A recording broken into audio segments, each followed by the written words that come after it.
وشق البحار. Maju lagi, maju. Wah.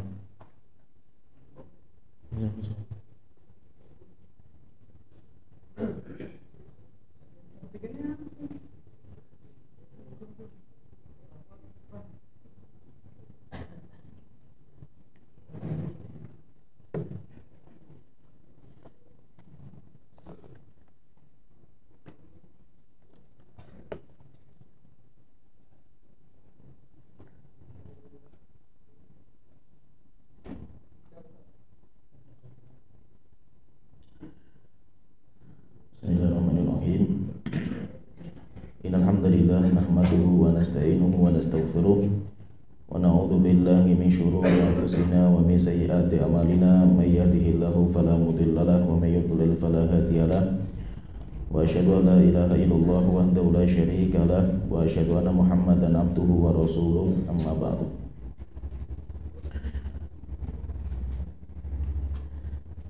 Insyaallah kita akan mengkaji tentang al-iman bil qada'i wal qadar, iman kepada takdir yang merupakan salah satu dari rukun iman yang 6.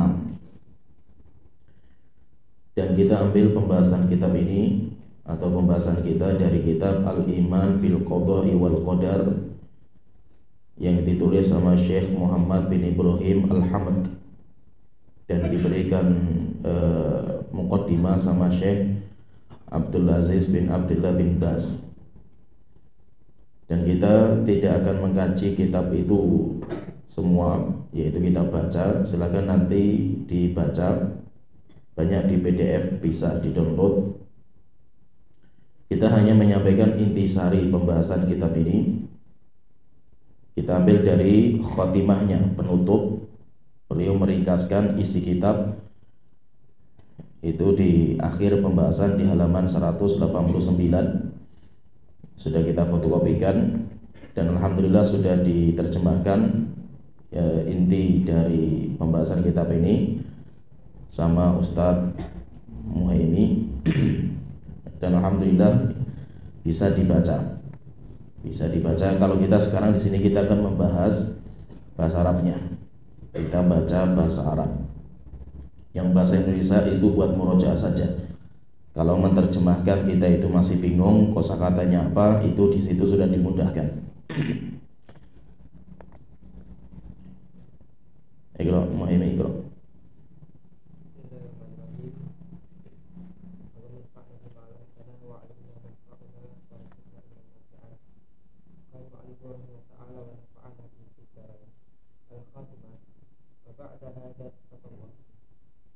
في باب القضاء والقدر هذا إجمال لأهم ما ورد في تلك المباحث وذلك من خلال النقاط الآتية. الأول الإيمان بالقدر من أهم مباحث العقيدة وهو ركن من أركان الإيمان والإيمان به تمام التوحيد وكتب السلف الصالح في العقيدة تمت به وأثبتت في ذكره. Qalam alif rahimahullah ta'ala al-khatimah, penutup. Wa ba'da hadha tatwaf, dan setelah kita tawaf mengelilingi pembahasan qada dan qadar secara lengkap di kitab itu, silahkan nanti dibaca.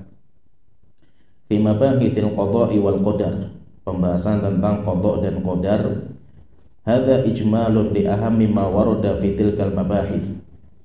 Ini globalnya, intisari pembahasan yang sangat penting di kitab itu.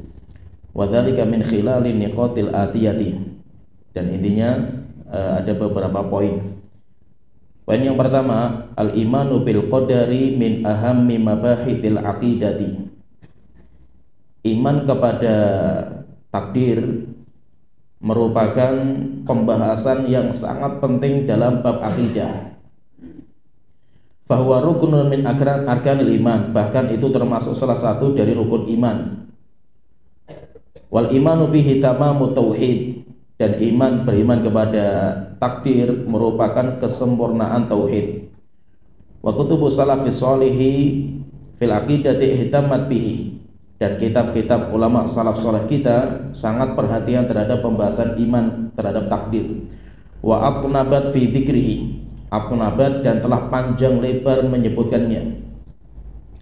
Jadi masalah yang pertama, faedah yang pertama bahwa iman kepada takdir itu merupakan pembahasan yang sangat penting dalam agama kita. Karena masuk dalam rukun iman, kalau sudah masuk rukun iman itu nggak main-main, pembahasannya penting sekali. Bahkan ulama-ulama salaf itu sangat perhatian dalam bab ini. Kenapa? Karena yang menyelisihi dalam masalah takdir itu mayoritas. Jadi kalau kita lihat rukun arkan iman itu, rukun iman itu kan ada 6. Iman kepada Allah, iman kepada malaikat, kitab, rasul, hari akhir, iman kepada takdir. Dari 6 macam ini, yang paling banyak khilafnya antara ahlu sunnah dan ahlu bidah itu iman kepada takdir. Sedangkan iman kepada Allah itu khilafnya itu cuma dalam masalah, kalau zaman dulu itu khilafnya itu dalam masalah asma dan sifat. Itu kalau dulu. Kalau zaman dulu, asma dan sifat pun nggak semua.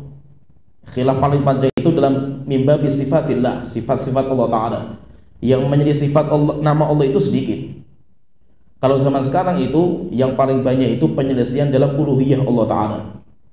Tapi kalau dalam masalah takdir itu hampir semua selain ahlu sunnah itu menyimpang dalam masalah takdir. Nah itu pembahasan yang sangat penting, sehingga ulama-ulama kita itu mereka sangat perhatian sekali terhadap pembahasan seperti ini. Iqra' Badawi. Babul qadari a'wasu abwabil aqidati wa la yumkinu an yufhama illa bi fahmi salafis shalihin al-sunnati wal jamaah wa la yumkinu li kulli ahadin an yafhamahu ala wajhi tafsir. Qala mu'allif rahimahullah ta'ala, yang kedua, faedah yang kedua, babul qadari a'wasu abwabil aqidati. Pembahasan tentang takdir adalah pembahasan yang sangat sulit dalam bab akidah. Awas itu sangat jelimet, sangat sulit.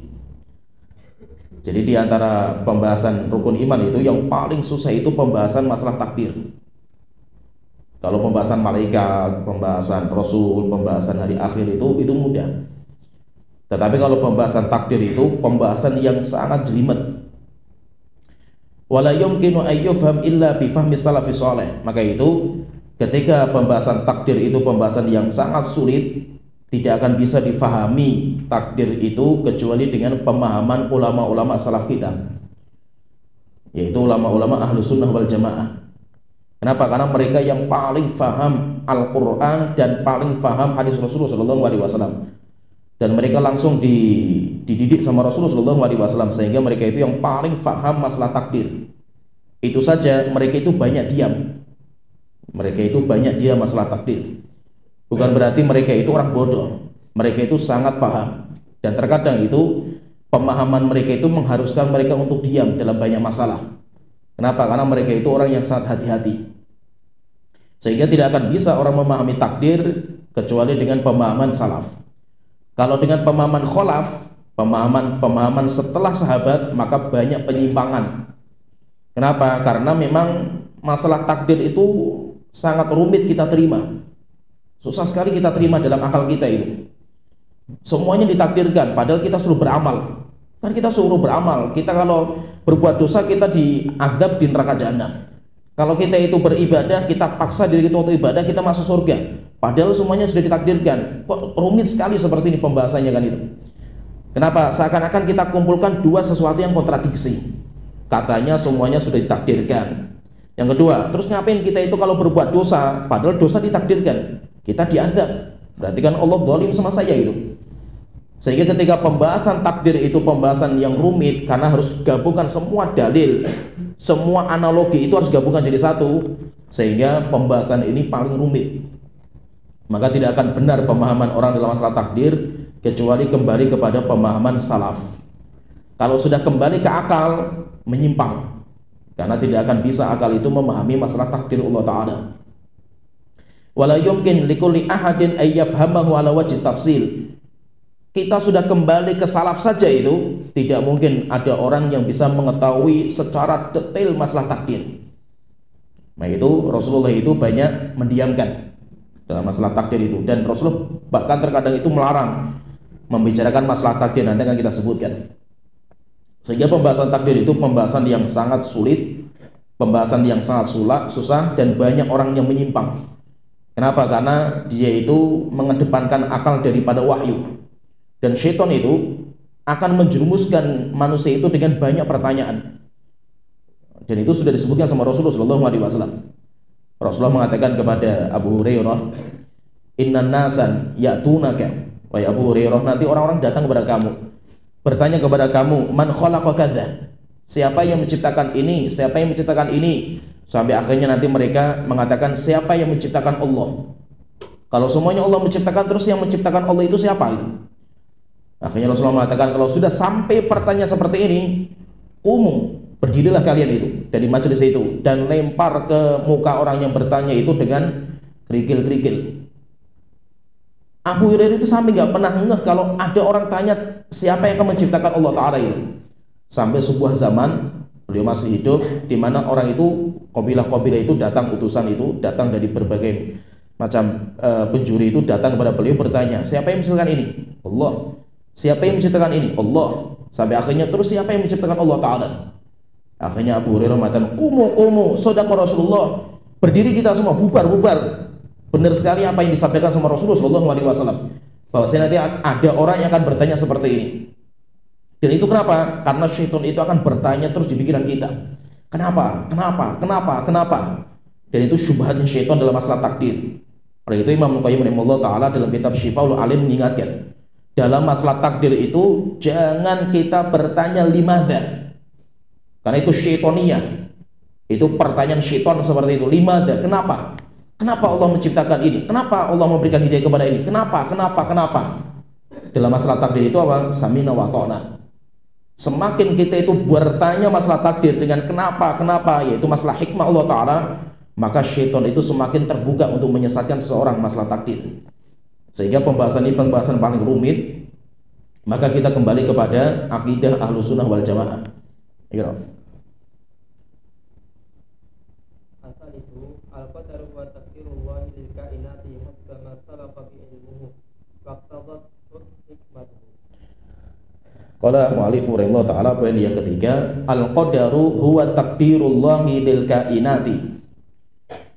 Takdir itu adalah ketetapan Allah terhadap al-kainat. Kainat itu semua yang terjadi, segala sesuatu yang terjadi. Hasba ma sabaqa bihi ilmuhu, sesuai dengan apa yang telah Allah ketahui sebelumnya. Waqtadathu hikmatuhu, dan sesuai dengan kadar hikmah Allah Ta'ala. Jadi di sini ada pembahasan penting juga perlu saya sampaikan secara ringkas. Di situ ada dua istilah, ada namanya qadha, kemudian ada namanya qadar. Beriman kepada qadha dan qadar. Apa sih bedanya itu antara qadha dan qadar itu? Karena ada dua istilah itu. Ada qadha dan qadar, seringnya diartikan dengan takdir. Tetapi yang masyhur itu bukan takdir, bahasa Arabnya itu. Yang masyhur itu qadar. Antu'mina bil qadari khairihi wa syarrihi. Kamu beriman kepada qadar yang baik maupun yang buruk. Sehingga istilah yang masyhur itu qadar, bukan takdir. Walaupun memang takdir itu bisa juga, tetapi bahasa takdir itu jarang dipakai sama ulama-ulama kita, karena dalam hadis dan Al-Quran nggak seperti itu. Bukan dengan lafaz takdir, tapi dengan lafaz qadar. Inna kulla syai'in khalaqnahu bi qadar. Lafaznya qadar, sehingga bukan takdir. Tapi masyhurnya di antara kita itu namanya takdir, padahal bahasa yang masyhur itu bahasanya qadar. Dan di situ ada dua bahasa atau dua istilah, ada namanya al-qadha, ada namanya al-qadar. Sehingga sering ulama itu mengatakan al-imanu bi qadha'illahi wa qadarihi, beriman kepada qadha Allah dan qadarnya. Jadi ada qadha, ada qadar. Ini bedanya apa ini? Khilaf panjang di antara para ulama dalam masalah ini. Ringkasannya itu, kalau saya pengen mudahkan itu, gambaran yang mudah itu, Saya mau bangun rumah. Maka saya datang ke arsitek. Arsitek itu merancang semua itu. Rumahnya itu bentuknya kayak apa sih? Oh, bentuknya kayak gini, pondasinya kayak gini, bangunan ke atasnya kayak gini, gentengnya kayak gini, tampilan dari luar seperti ini, tampilan dari dalam lengkap, sampai keluar RAB, biayanya semuanya sekian seperti ini. Ketika sudah deal, biaya sekian sama orang yang pengen bangun rumah, modelnya seperti ini, setuju nggak? Setuju, uangnya ada. Setelah itu nanti panggil mandor bangunan untuk bangun sesuai dengan gambar itu. Ya, sampai akhirnya bangunan itu selesai jadi. Gambar paham ya? Rancangan awal seperti arsitek menggambar semua yang akan dibangun, itu namanya al-qadar. Ya, ini namanya qadar. Sedangkan praktek bangunnya langsung, orang-orang pada tukang pada gali sampai jadi rumah, yaitu rancangan yang awal itu serta itu mulai dibangun, diterapkan itu dinamakan dengan al-qada. Ya, bagaimana paham ya? Maka itu Allah telah mengatakan wa qadahunna sab'a samawatin. Allah mengqadha. Yaitu mengqadha itu apa? Menerapkan apa yang sudah digambar sama Allah Ta'ala itu, langit dan bumi itu, dalam 6 masa. Ya, jadi seperti itu. Jadi paham ya? Jadi paham ya? Jadi takdir itu namanya qadar. Qadar itu kayak gambaran yang ditulis di Lauhul Mahfuz, nanti akan ada kejadian seperti ini. Misalkan gini, Allah sudah menulis di Lauhul Mahfuz, nanti akan di Masjid Nidausalam itu akan ada daurah masalah takdir yang menyampaikan sama Tobroni, materinya ini dari awal sampai akhir semuanya sudah terdata, sudah tercatat di Lauhul Mahfuz itu. Siapa yang datang ini semuanya ada lengkap. Itu gambaran. Ketika kita itu praktekkan sekarang, mulai diciptakan sama Allah Ta'ala, yaitu perbuatan kita ini, kita sekarang berkumpul di sini sesuai dengan apa yang Allah tulis di Lauhul Mahfuz. Kumpulnya kita di sini itu namanya qadha. Ya, tergambar ya, paham ya? Jadi ada al-qadha, ada al-qadar. Maka itu beliau mengatakan di sini al-qadaru huwa takdirullahi lil kainat. Qadar itu takdir. Takdir itu mentakdir, yaitu memperkirakan, menggambarkan gitu. Jadi ditakdirkan, ditakar, menakar atau yaitu paham ya maksudnya itu. Jadi menggambarkan, menakar, kemudian memperkirakan terhadap segala sesuatu yang akan terjadi nantinya itu. Itu namanya qadar, itu namanya takdir. Ketika nanti Allah itu sudah langsung eksekusi terhadap apa yang sudah Allah tulis di Lauhul Mahfuz itu yang dinamakan dengan qadha. Dinamakan dengan qadha, sehingga beriman kepada al-qadha wal qadar. Qadha itu eksekusinya, ciptaannya, sedangkan qadar itu rancangannya di Lauhul Mahfuz. Beliau mengatakan al-qadaru huwa takdirullahi lil kainat. Al-qadar itu adalah rancangan Allah, takdir, takaran Allah terhadap segala sesuatu yang terjadi. Hasbama sabaqa bihi ilmuhu, sesuai dengan kadar ilmu yang telah Allah ketahui. Itu kapan itu? Ditulis itu 50.000 tahun sebelum Allah menciptakan langit dan bumi. Semuanya sudah ditulis, kejadian secara detail. Sampai para ulama itu sampai khilaf, walaupun akhir tarjihnya Syekh Utsaimin itu sampai beliau merojehkan pendapat yang rinci. Jadi Lauhul Mahfuz itu nun wal qalami wama yasturun, penulisan Lauhul Mahfuz itu apakah penulisan itu global atau rinci? Global atau rinci? Kalau global itu cuma poin-poin besarnya saja itu. Al-Quran diturunkan kepada Nabi Muhammad, itu Al-Quran saja penyebutannya itu. Atau penulisan yang rinci sampai ayat-ayatnya itu ada di Lauhul Mahfuz itu. Syekh Utsaimin itu ada dua pendapat. Awal-awal beliau mengatakan Lauhul Mahfuz itu penulisan global, sehingga Al-Quran 30 juz nggak disebutkan di Lauhul Mahfuz. Cuma ada penyebutan nama lafadz atau nama kitab suci yang diberikan kepada Nabi Muhammad, namanya Al-Quran. Tapi ayatnya semuanya itu nggak ada di Lauhul Mahfuz. Tapi terakhirnya beliau dalam fatwanya itu tarujuk dari pendapat itu, dan beliau merojehkan bahwa Lauhul Mahfuz itu penulisan yang rinci, sehingga Al-Quran 30 juz semuanya sudah ada di Lauhul Mahfuz, lengkap. Kenapa? Karena kalau kita perhatikan itu Rasulullah SAW ketika menyebutkan bahwa Allah itu ketika menciptakan kolam, setelah itu Allah Ta'ala mengatakan uktub bima huwa kain ila yaumil qiyamah. Bailul mahfud, tulis semua yang akan terjadi sampai hari kiamat. Kain itu semua, segala sesuatu yang terjadi. Berarti bahwa segala sesuatu yang terjadi nantinya itu semuanya sudah ada penulisannya di Lauhul Mahfuz. Itu ada namanya qadar, ada namanya qada. Allah itu mentakdirkan dulu. Mentakdirkan itu, yaitu merancang dulu tentang sebuah kejadian yang akan terjadi. Itu namanya mentakdir. Ketika nanti itu sudah kejadian, pas kejadian itu dinamakan dengan mengqadanya.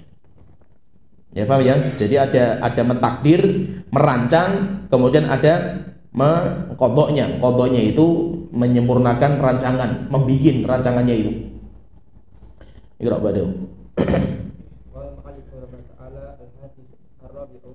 Al-hadithu 'anil qadari la yumna'u bil itlaqi wa la yufta bil itlaqi. Bal innal amra fi tafsil. Fa in kana al-hadithu 'anil qadari bil manhaj al-ilmi as-sahih al-mu'tamad 'ala al-kitab wa sunnati wa kana al-hadithu 'anhu muradan bi al-wusul ila al-haqqi fa innahu la yumna'u wa la yunha 'anhu bal qad yajib. Wa in kana al-hadithu 'anhu hawdan bil batil wa i'tamadan fi fahmihi 'ala al-aqli al-mujarrad aw kana lil-i'tiradi aw tanassu'i wa au ta'annuti fa innahu la yajuzu al-batta. Poin yang keempat, al-haditsu 'anil qadari la yumna'u bi itlaq. Membicarakan takdir, diskusi masalah takdir, kita kisi kajian membahas masalah takdir. Kita ya intinya membahas masalah takdir, membicarakan masalah takdir Allah Ta'ala itu la yumna'u bi itlaq, tidak dilarang secara mutlak, wala yuftahu bi itlaq, dan tidak dibuka pintu lebar-lebar secara mutlak. Terus bagaimana? Bal innal amra fihi tafsil. Kita rinci. Kenapa seperti itu? Karena memang ada hadis bermacam-macam. Ada beberapa riwayat di mana Rasulullah melarang jangan bicara takdir. Kalau takdir dibicarakan itu diam kamu itu. Jangan bicara masalah takdir. Ada juga riwayat di mana Rasulullah dan para sahabat itu membicarakan. Rasul itu membicarakan takdir itu, sehingga di sini para ulama berbeda pendapat. Boleh nggak membicarakan takdir itu? Karena memang ada larangan dalam beberapa riwayat. Demikian juga ada pembolehan, karena Rasulullah membicarakan juga dan para sahabat dalam beberapa riwayat. Maka beliau mengatakan, maka kita rinci. Fa in kana al-haditsu 'anil qadari bil manhajil ilmi as-sahihil mu'tamad 'alal kitab wa sunnah. Jika membicarakan takdir itu, jadi ada dua. Kalau terpenuhi dua syarat, maka boleh. Yang pertama, syarat yang pertama, membicarakan takdir itu dengan metodologi yang benar. Yaitu apa? Sumbernya itu jelas Al-Quran dan hadis. Jika kita itu bicaranya itu dengan rujukan yang jelas Al-Quran dan hadis. Syarat yang kedua, kemudian beliau mengatakan wa kana al-haditsu anhu muradan bihi al-wusula ilal haqqi, dan tujuan kita diskusi, kita mempelajari itu untuk sampai kepada kebenaran. Jika dua ini terpenuhi, yang pertama rujukan kita itu jelas Al-Quran dan hadis.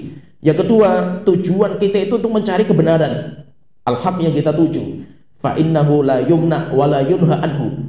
Maka kalau seperti ini tidak dilarang dan tidak ditutup pintunya itu. Balqad yajib, bahkan terkadang wajib orang itu bicara masalah itu. Kenapa? Karena dia itu punya ilmu yang bersumber dari Al-Quran dan Sunnah, dan tujuannya itu untuk menyampaikan kebenaran. Maka terkadang wajib dibicarakan takdir itu. Wa in kana al-haditsu anhu khawdan bil batil.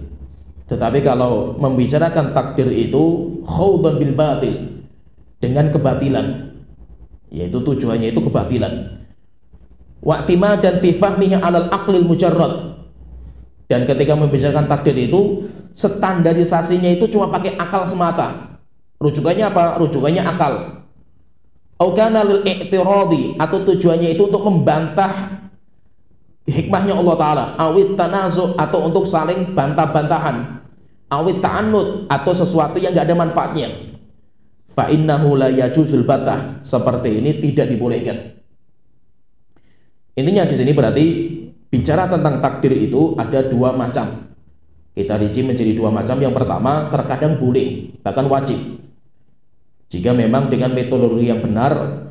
Kemudian yang kedua, tujuannya itu mencari kebenaran.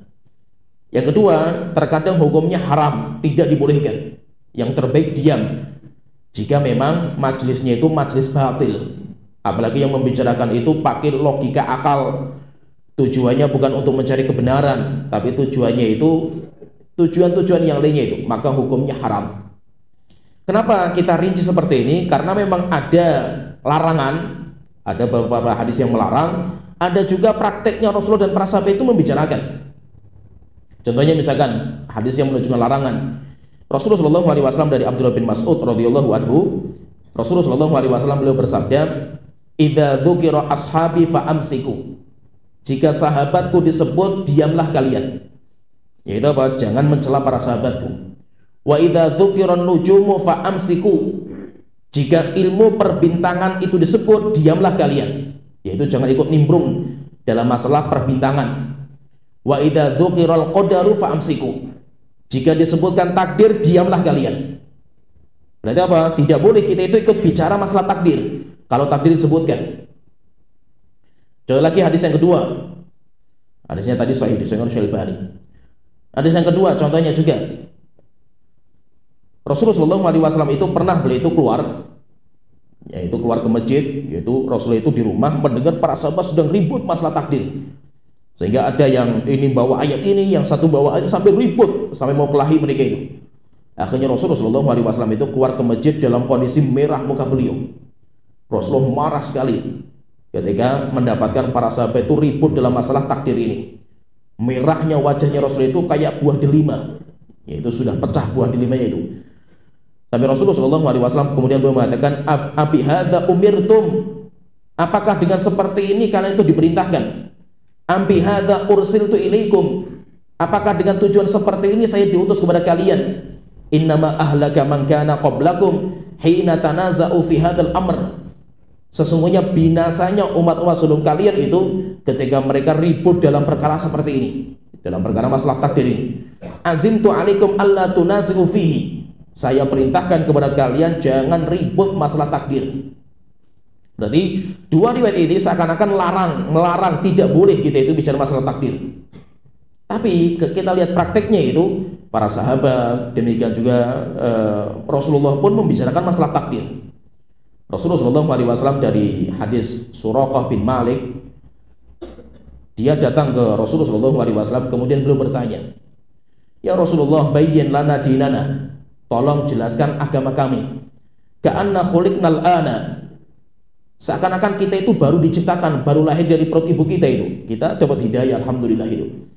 Maka tolong jelaskan agama kita ini. Fimal amalul yauma. Maka dia bertanya, "Ya Rasulullah, kita itu beramal untuk apa gitu?" Afima jafat bihil aflam wa jarrat bihil maqadir.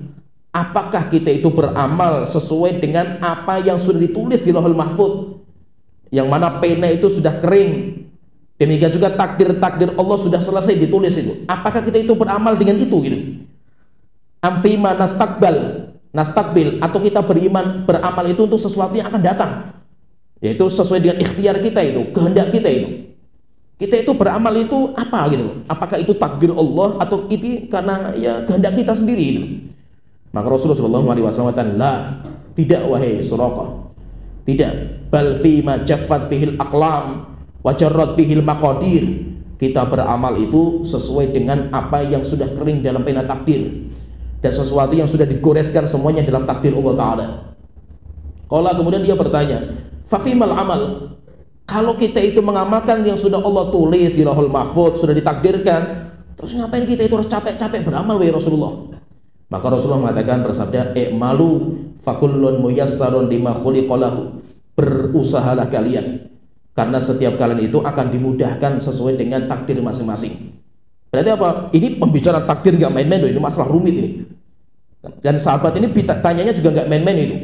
Berbicara masalah pertanyaan yang sangat rumit dalam masalah takdir, dan Rasulullah membahas gitu. Rasulullah menjelaskan bagaimana cara pemahaman yang benar. Demikian juga para sahabat pun bicara seperti ini. Dalam Sahih Muslim, Abul Aswad Ad-Du'ali, beliau bercerita, qala li Imran bin Husain, pernah suatu ketika Abul Aswad Ad-Du'ali itu orang tabi'in. Dia ketemu dengan banyak sahabat, di antaranya Ali bin Abi Thalib. Maka beliau bercerita, qala li Imran bin Husain, suatu ketika Imran bin Husain itu berkata kepada saya, ngetes saya. Bahkan sebagian pendapat ulama itu Abul Aswad Ad-Du'ali itu orang yang pertama kali meletakkan kaidah nahwu. Ini diantara sebagian ulama mengatakan dia Abul Aswad Ad-Du'ali. Dia mengatakan, saya berjumpa dengan Imran bin Husain radhiyallahu anhu, seorang sahabat. Kemudian dia bertanya sama saya, ara'aita ma ya'malun nasul yauma.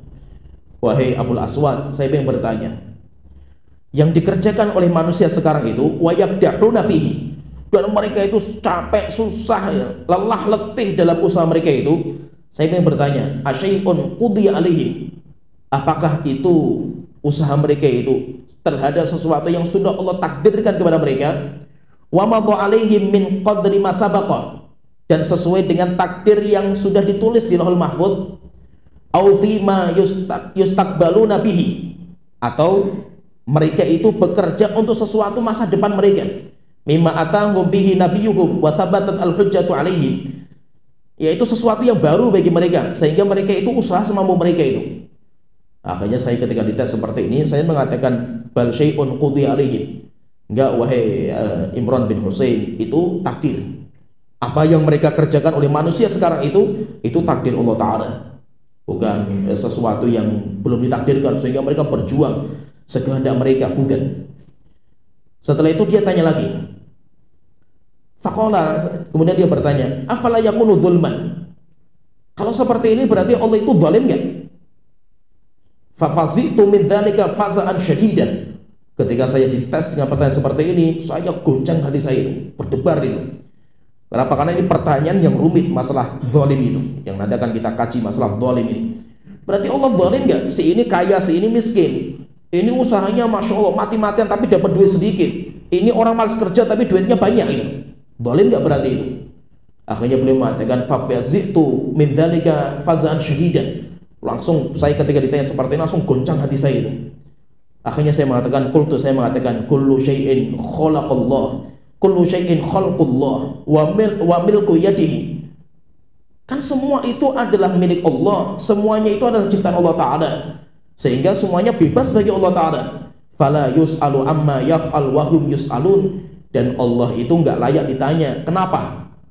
Kenapa Allah itu memberikan kekayaan kepada dia, ini dimiskinkan, ini dikasih hidayah, ini enggak dikasih hidayah, ini disesatkan, ini dimudahkan untuk berbuat kebaikan. Itu kan milik Allah semua gitu. Kekayaan milik Allah, rezeki milik Allah, hidayah milik Allah, ya terserah Allah Ta'ala.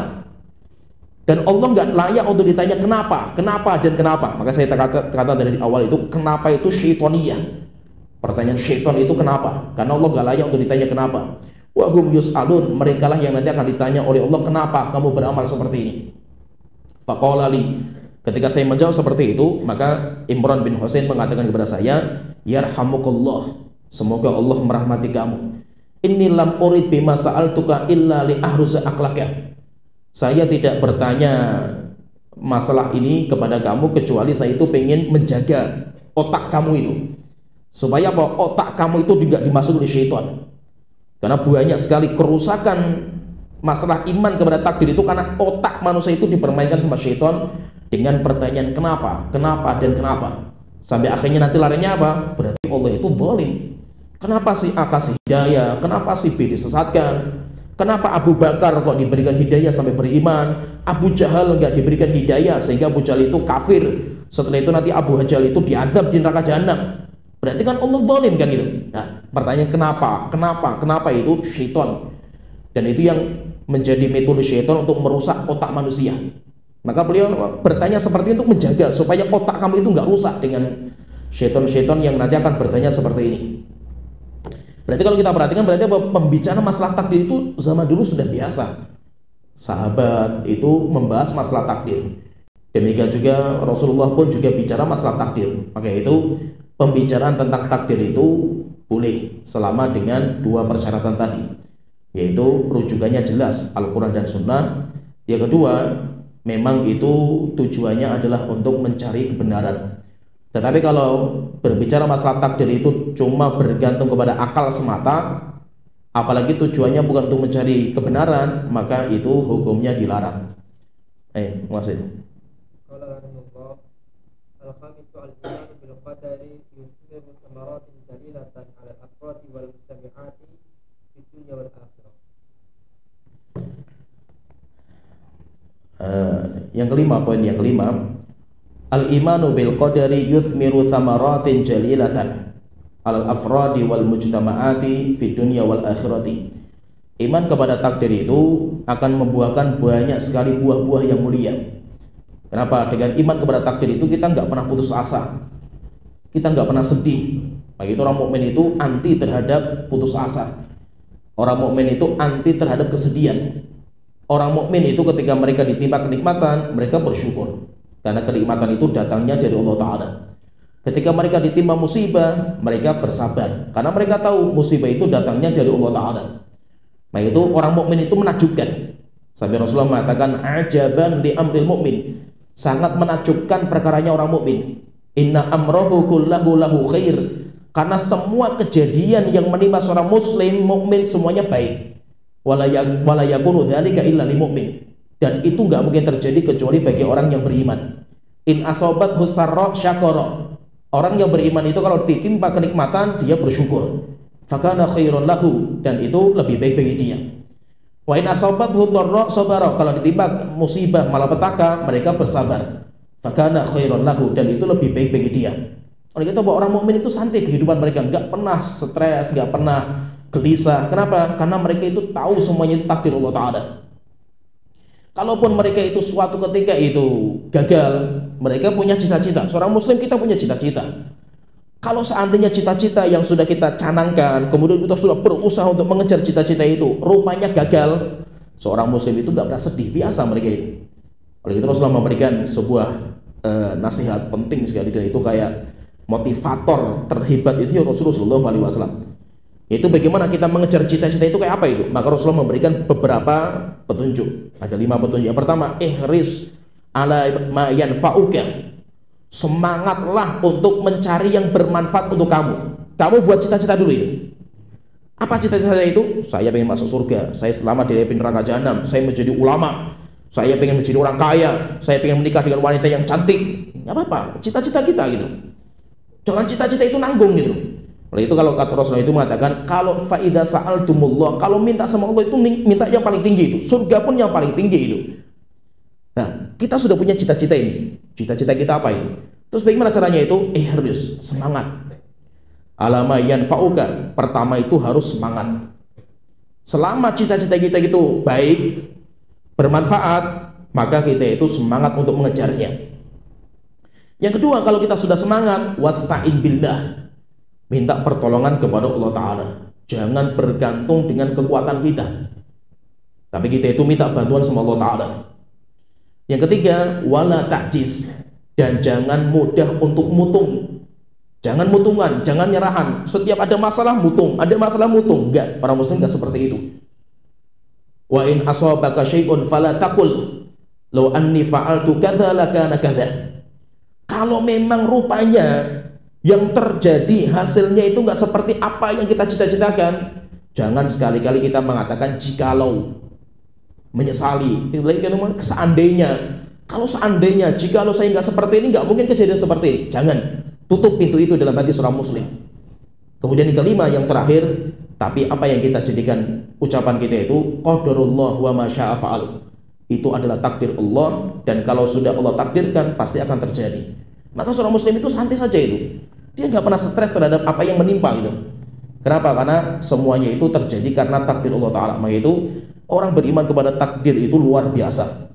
Dia tidak pernah khawatir, la khaufun alaihim wa la hum yahzanun. Nggak pernah takut, nggak pernah sedih. Orang yang beriman itu kenapa? Karena mereka semuanya yakin dengan takdir Allah Ta'ala. Iqra.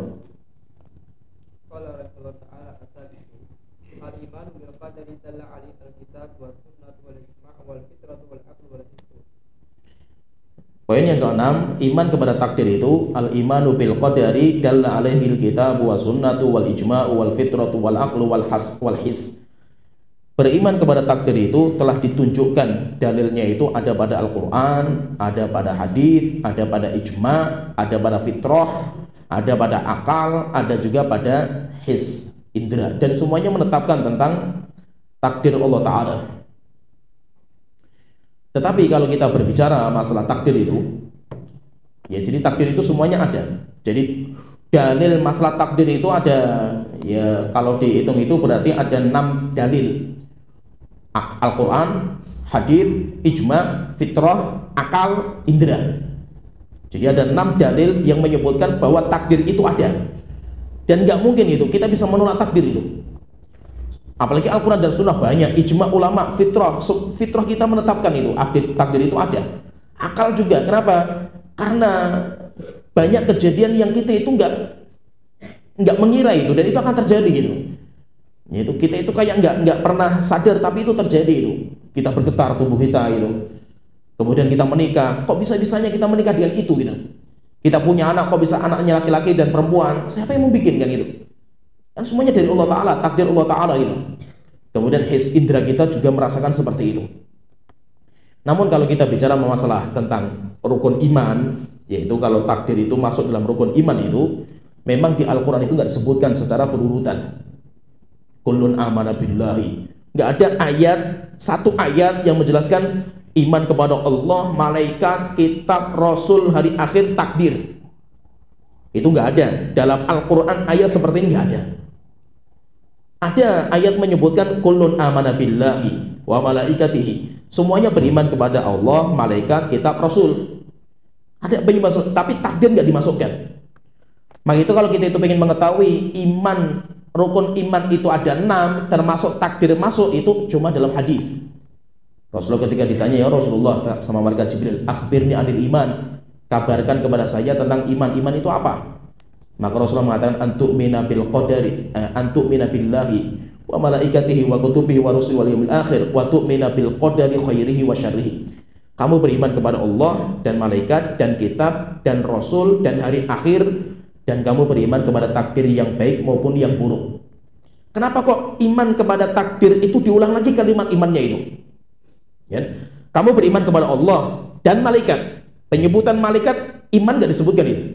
Kamu beriman kepada Allah dan malaikat dan kitab dan rasul dan hari akhir. Setelah itu Rasulullah mengatakan dan kamu harus beriman kepada takdir. Kenapa ketika membicarakan masalah takdir itu imannya disebutkan lagi sama Rasulullah itu? Kamu beriman kepada takdir yang baik maupun yang buruk. Ya. Kenapa? Karena banyak sekali yang menentang dalam masalah takdir. Pengingkar takdir itu terbanyak daripada yang mengingkari rukun iman yang lainnya itu. Sehingga sama Rasulullah diulang lagi kalimat iman.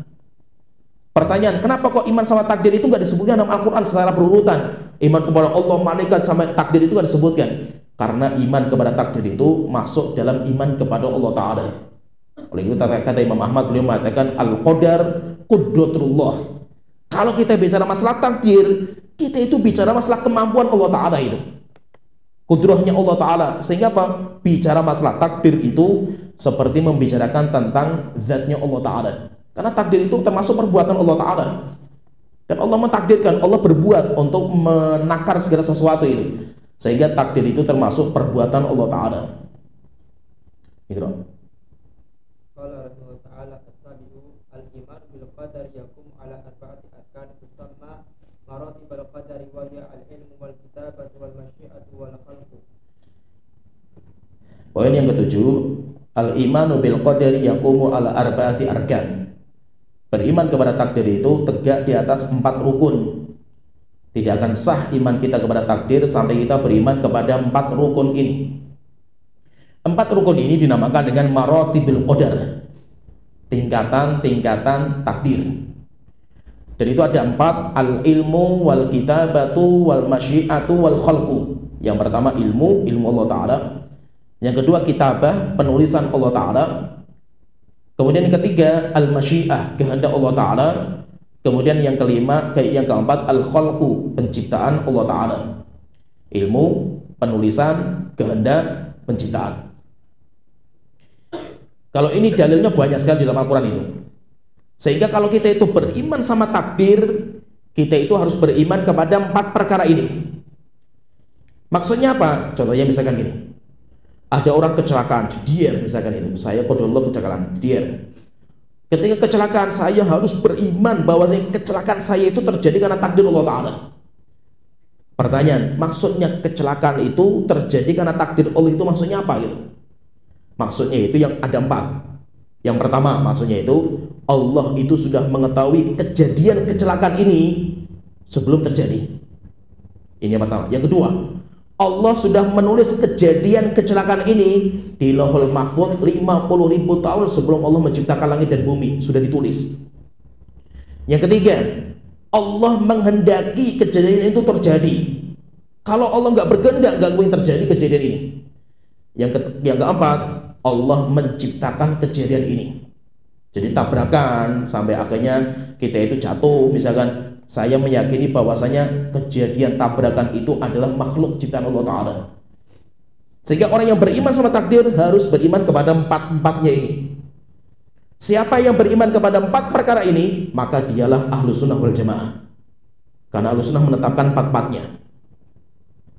Sedangkan yang menolak ini, satu dari 4 ini, dinamakan nanti dengan qadariyah, pengingkar takdir. Mereka dinamakan dengan pengingkar takdir atau qadariyah. Qadariyah itu nanti ada 2 kelompok. Ada namanya ghulatul qadariyah, qadariyah yang ekstrim.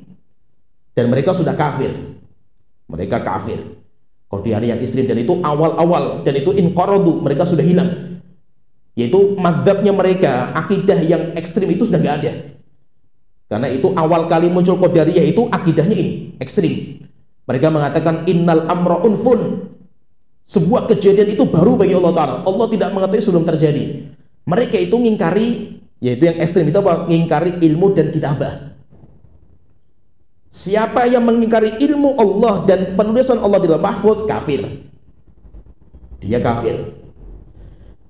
Dan qadariyah yang ekstrim itu ngingkari ilmu dan penulisan, maka mereka kafir. Oleh itu kata Imam Syafi'i mengatakan nadhirul qadariyah bil ilmi. Kalau kita mau diskusi sama qadariyah itu, pertama yang kita diskusikan sama mereka itu ilmu Allah itu. Mereka menetapkan nggak itu? Kalau mereka tidak menetapkan, kafir. Sudah, kalian kafir. Tapi kalau mereka menetapkan, khusimu, ayo kita bantah lagi, diskusi lagi itu. Kenapa? Siapa yang mengingkari ilmu dan penulisan Allah di dalam mahfuz, kafir orang itu. Dan qadariyah yang seperti ini sudah gak ada. Nah, kemudian yang kedua, qadariyah yang kedua itu qadariyah yang sampai sekarang masih ada.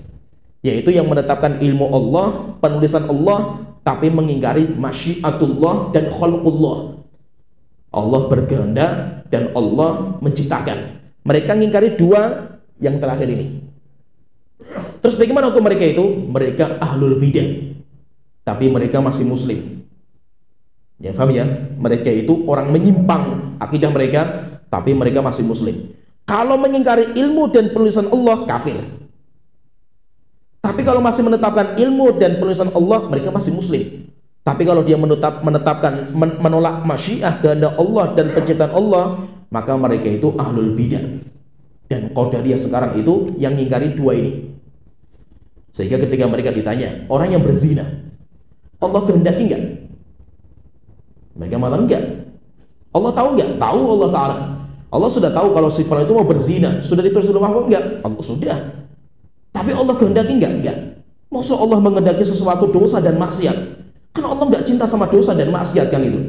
Berarti ketika ada seorang yang berzina itu kehendak siapa itu? Ya kehendak dia sendiri kan itu. Nah, berarti mereka mengingkari kehendak Allah Ta'ala.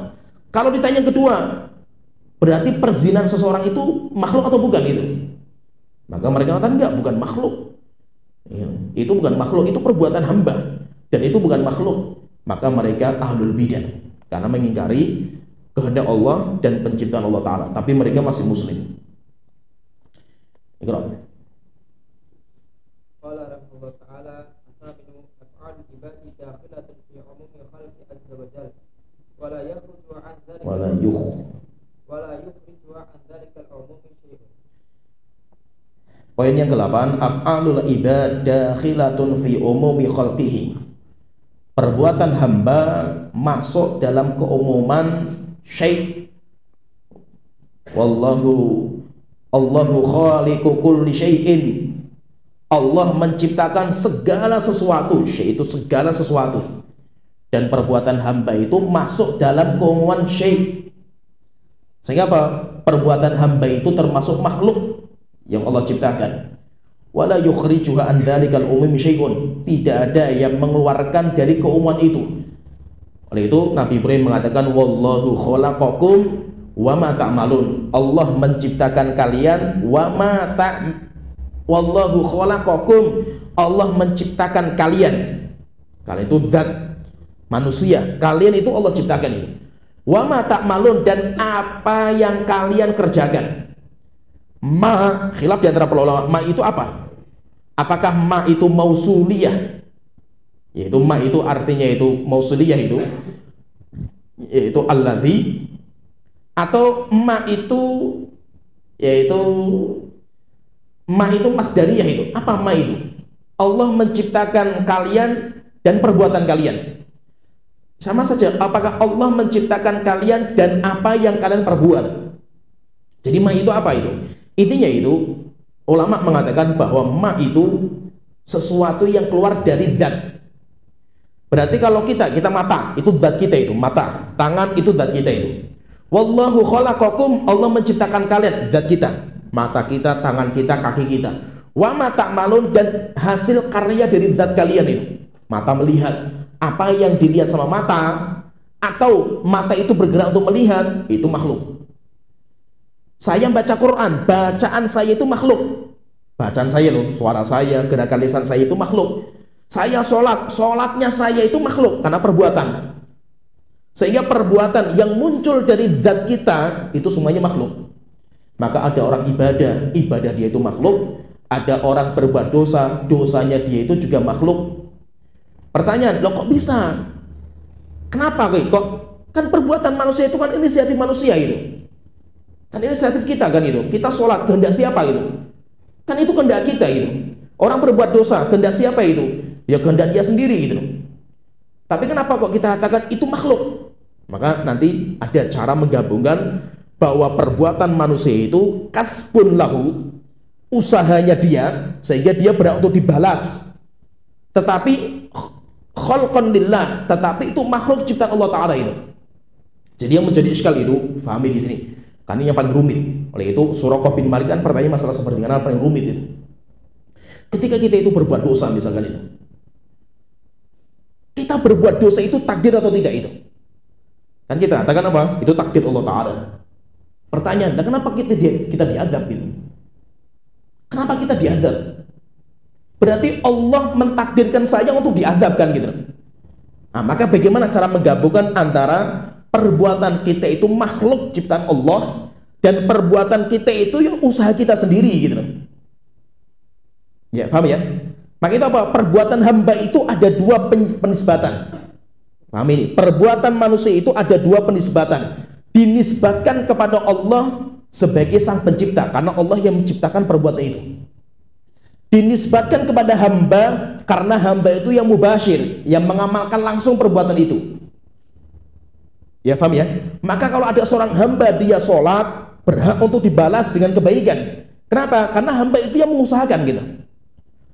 Ketika ada seorang hamba yang berbuat dosa dan maksiat, berhak untuk diazab sama Allah Ta'ala. Kenapa?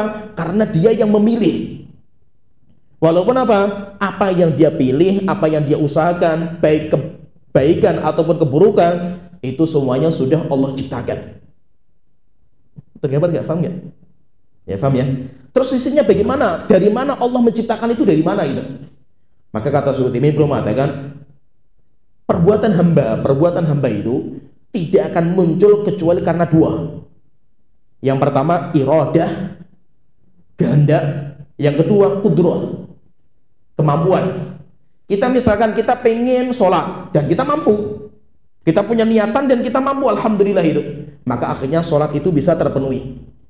Kalau kita punya niatan sholat tapi badan kita nggak mampu itu, ya, kita sakit misalkan nggak bisa ke masjid, sehingga apa? Itu cuma sekedar niat, kemampuan nggak ada.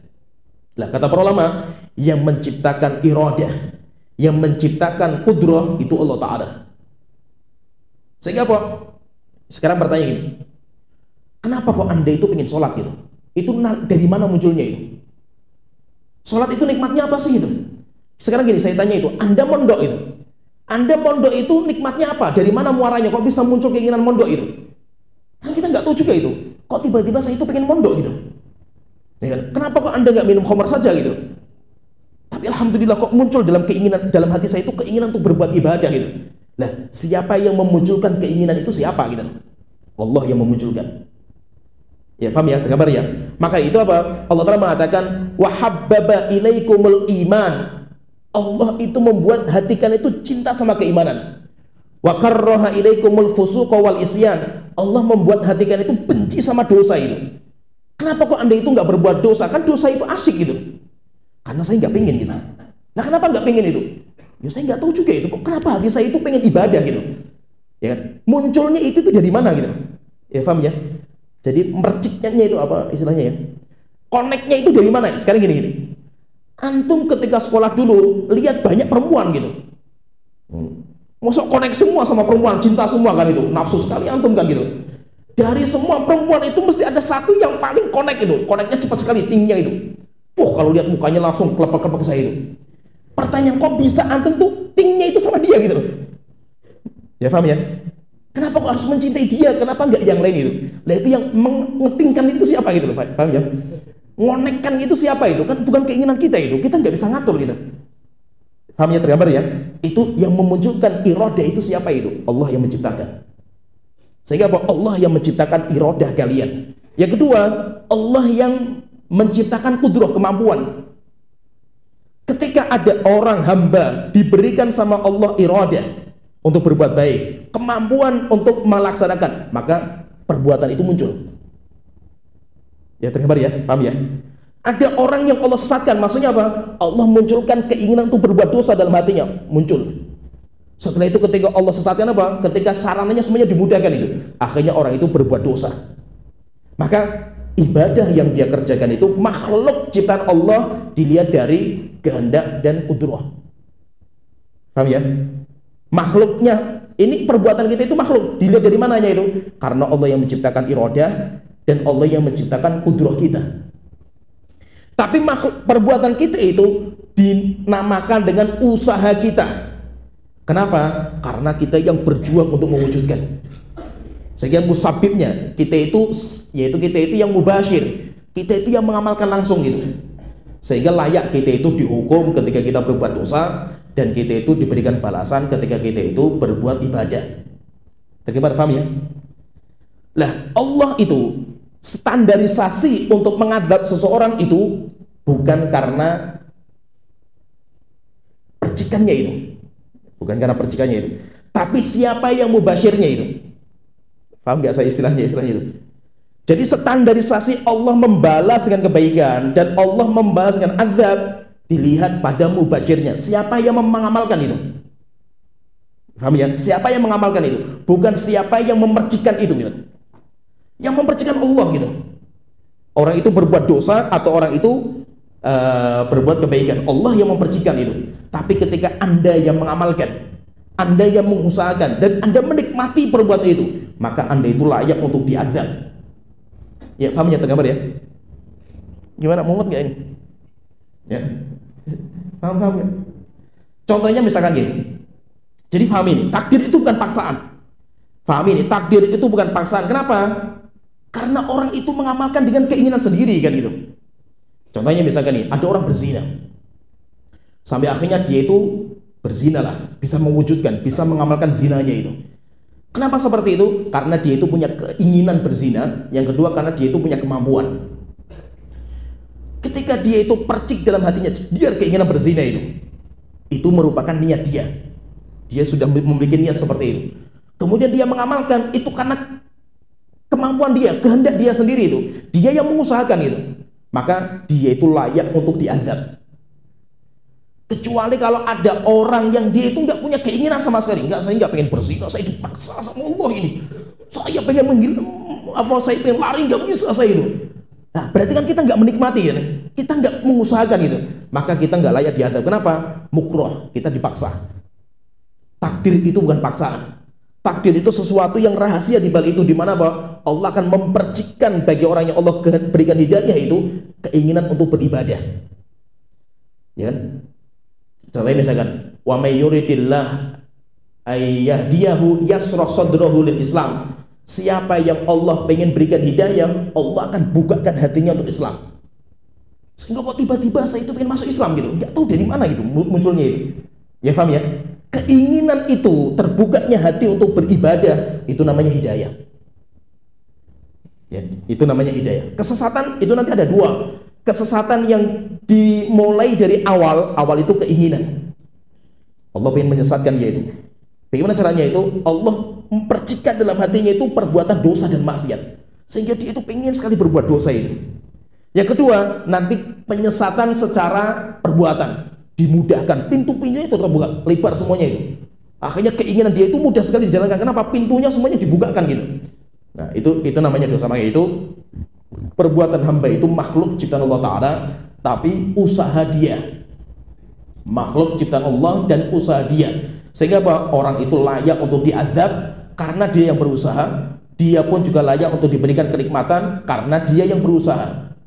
Walaupun usaha yang dia miliki munculnya itu karena keinginan. Iradah itu Allah yang menciptakan. Ya paham ya? Sehingga perbuatan makhluk, kita ketika berzina, bukan zinanya itu yang dimaksudkan makhluk Allah Ta'ala, bukan. Tetapi Allah itu yang memercikan dalam hati, dan Allah yang memudahkan pintu-pintunya. Sedangkan berzina itu kita yang mengusahakan gitu. Sehingga kita itu sebagai makomnya, kita sebagai tempat di situ itu, sehingga kita itu layak untuk diazab. Gak paham tergambar ya? Gak apa-apa, gak paham gak apa-apa wis. Daripada saya jelaskan lebih panjang lagi, muntah-muntah nanti itu. Ya. Iqra ba'dahu. Qala Allah Ta'ala at-tasyi'u yanqasimu ila khamsati aqsamin wa hiya at-takfiru al-'am bi jamil kainati, at-tsani at-takfiru al-bashari wa huwa at-takfiru alladhi akhadha Allahu fihi al-mithaqa 'ala jamil bashari bi annahu rabbuhum wa annahu ashhadahum 'ala anfusihim bidzalika walladhi qadara Allahu fihi 'ala as-sa'adah wa 'ala asy-syaqawah.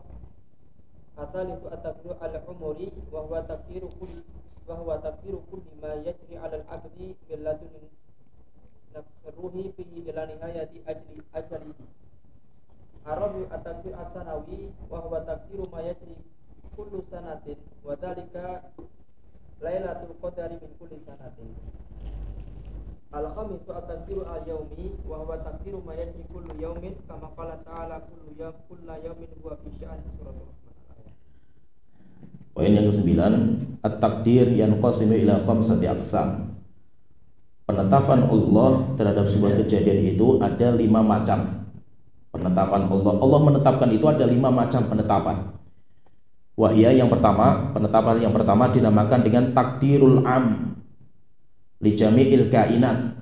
Takdir global, mencakup semua makhluknya. Kapan itu? Ketika Allah menciptakan kolam, menciptakan pena.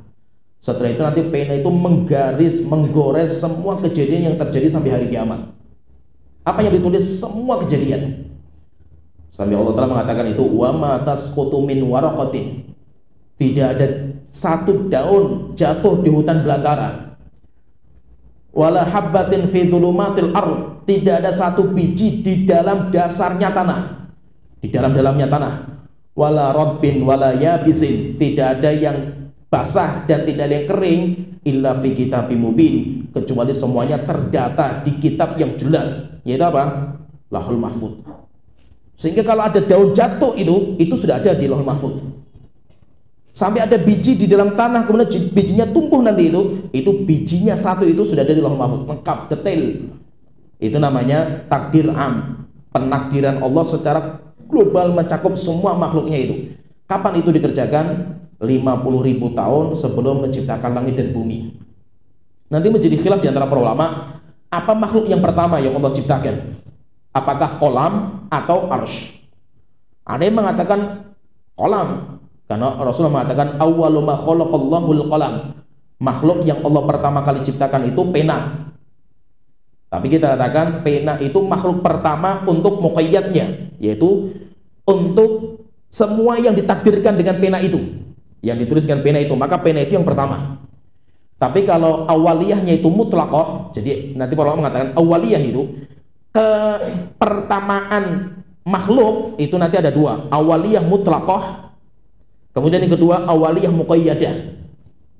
Kalau yang mutlaqah itu awal secara mutlak, di mana nggak ada sesuatu sebelumnya itu, maka itu arsy, singgasana Allah Ta'ala, itu makhluk yang pertama. Kemudian yang kedua awaliyahnya itu muqayyadah, muqayyad terhadap apa yang ditakdirkan sama Allah Ta'ala. Itu apa? Itu pena. Oleh itu pena itu ketika diciptakan sama Allah Ta'ala, setelah itu Allah Ta'ala mengatakan uktub fakataba bima huwa kain ila yaumil qiyamah. Akhirnya pena itu menulis semua kejadian sampai hari kiamat. Tapi ada riwayat yang juga sekali menunjukkan ketika Allah menciptakan kolam dan kolam itu menulis, Rasulullah mengatakan wagana arsyuhu alal ma, dan singgasana Allah, arsy Allah itu sudah di atas lautan, di atas air. Berarti singgasana sudah ada, arsy sudah ada, air di bawah singgasana itu sudah ada. Setelah itu baru kolam itu diciptakan. Sehingga kalau ditanya pena itu makhluk pertama enggak? Ya, berkaitan dengan yang ditakdirkan sama Allah Ta'ala. Tapi bukan makhluk yang pertama secara global. Kenapa? Karena ada arsy dan ada lautan, air di bawah arsy yang nggak masuk dalam takdir, karena itu sudah ada sebelumnya. Ya, terlibat paham ya? Karena itu kan sudah ada. Yang dimaksud dengan uktub, tulis segala kejadian yang akan terjadi sesuai dengan takdir Allah Ta'ala. Itu yang pertama pena, karena dengan pena semua takdir itu ditulis. Sebelum itu ada juga, yaitu singgasana Allah dan laut atau air di bawah singgasana Allah Ta'ala. Takdir ini mencakup umum manusia, kehidupan manusia, malaikat, jin, binatang, makhluk, semuanya masuk dalam penulisan Lauhul Mahfuz.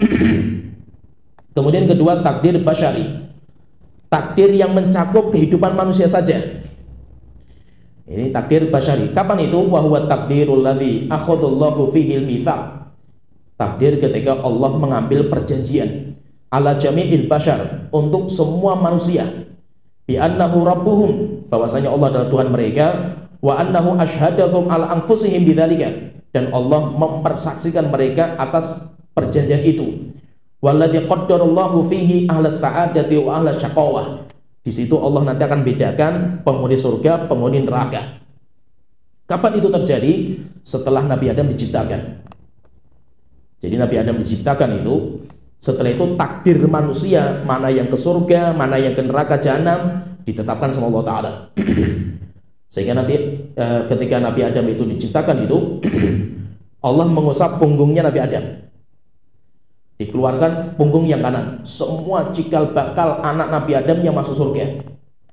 Setelah itu diusap punggung yang kiri, semua cikal bakal anak Nabi Adam yang masuk neraka jahanam.